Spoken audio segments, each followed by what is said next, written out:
அஸ்ஸலாமு அலைக்கும் வரஹ்மத்துல்லாஹி வதஆலா வபரகாத்துஹு. அல்ஹம்துலில்லாஹ். அல்லாஹ்விற்கே எல்லா புகழும் உண்டாகட்டுமாக. அல்லாஹ்வுடைய மிகப்பெரும் கிருபையால் நாமெல்லாம் இந்த புனிதமான மாதமான ரமலானுடைய மாதத்தை அடைந்து அதனுடைய இறுதிக்கு வந்துவிட்டோம். இந்த மாதத்தில் நாம் பல்வேறு விதமான ஆச்சரியமான விஷயங்களை பார்த்திருப்போம். ஏனென்று சொன்னால், பள்ளி வாசலின் வாசற்படியினை மிதிக்காத எத்தனையோ நபர்கள் பள்ளி வாசலில் தொழுகைக்காக வேண்டி முதல் வரிசையில் நிற்பவர்களாக இருந்தார்கள். குர்ஆனை திறக்காத எத்தனையோ நபர்கள் குர்ஆனை தினசரி ஓதக்கூடியவர்களாக இருந்தார்கள். குர்ஆனை ஓதத் தெரியாத எத்தனையோ நபர்கள் குர்ஆனை கற்க வேண்டும் என்ற ஆர்வத்தில் கற்பதற்காக முயற்சி செய்யக்கூடியவர்களாக இருந்தார்கள். ஆக இந்த ரமலானுடைய மாதத்தில் இது போன்ற பல்வேறு விதமான விஷயங்களை நாம் பார்த்திருப்போம். ஆனால் நாம் செய்த எல்லா அமல்களும் இந்த ரமலானுடைய மாதத்தில் அல்லாஹ்விடத்தில் ஏற்றுக்கொள்ளப்பட்டதாக ஆகிவிட்டதா என்று பார்த்தால் அது சந்தேகத்திற்குரிய ஒரு விஷயமாக இருக்கிறது. ஏனென்று சொன்னால், வாஹிப் இப்னு வரத் ரஹ்மத்துல்லாஹி அலைஹி அவர்கள் ஈதுடைய நாள் என்று ஒரு சமூகத்தாரை பார்க்கிறார்கள். அவர்கள் எல்லாம் ஈதுடைய நாளில் சந்தோஷத்தில் மூழ்கி இருக்கிறார்கள்.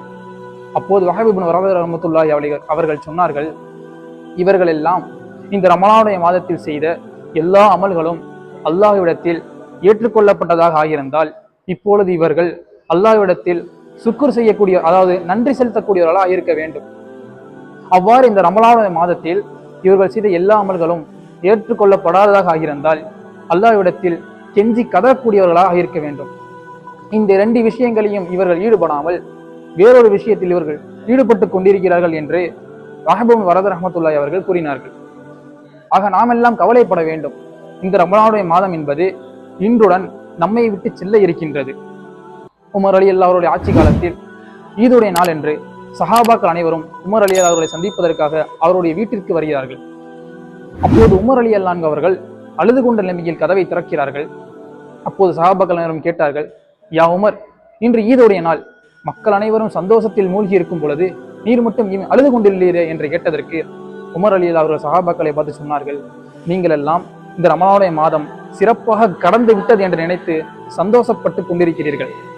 ஆனால் என்னை பொறுத்தவரை இந்த ரமலானுடைய மாதம் என்பது என்னுடைய வீட்டிற்கு வந்த விருந்தாளியை போன்று.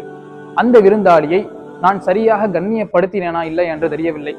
நாளை மறுமையில் அல்லாஹ்விடத்தில் இந்த நபர் என்னை சரியாக கண்ணியப்படுத்தவில்லை என்று அல்லாஹ்விடத்தில் முறையிட்டு விட்டால் என்னுடைய நிலைமை என்னவாகும் என்று நான் நினைத்து வருந்துகிறேன் என்று ரமலான் என்னை விட்டு கடந்து விட்டது என்று ரமலானை பிரிய மனமில்லாமல் உமர் ரலியல்லாஹு அவர்கள் வருத்தப்பட்டார்கள் என்றால் நாம் எல்லாம் கவலைப்பட வேண்டும். நாம் இந்த ரமலானுடைய மாதத்தில் செய்த எல்லா அமல்களும் அல்லாஹ்விடத்தில் ஏற்றுக்கொள்ளப்பட்டதாக ஆக வேண்டும் என்று அல்லாஹ்விடத்தில் நாம் எல்லாம் துஆ செய்ய வேண்டும். அல்லாஹ் எவ்வாறு நம்மை இந்த ரமலான் மாதத்தை அடைய வைத்தானோ அதுபோன்று இன்னும் வரக்கூடிய எல்லா ரமலானையும் அடைய வைப்பதற்கு அல்லாஹ்விடத்தில் நாம் எல்லாம் துஆ செய்ய வேண்டும். ஆக அல்லாஹ் எவ்வாறு இந்த ரமலானை நம்மை அடைய வைத்தானோ அதுபோன்று இனி வரும் எல்லா ரமலானிலும் அல்லாஹ் நம்மை அடைய வைத்து அதன் நாம் பலனடைந்து சுவனத்தில் நுழைவதற்கு அல்லாஹ் தஆலா நம் அனைவருக்கும் தௌஃபீக் செய்வானாக. வாஹிரு தஅவானா அல்ஹம்துலில்லாஹி ரப்பில் ஆலமீன். அஸ்ஸலாமு அலைக்கும் வரஹ்மத்துல்லாஹி வதஆலா வபரகாத்துஹு.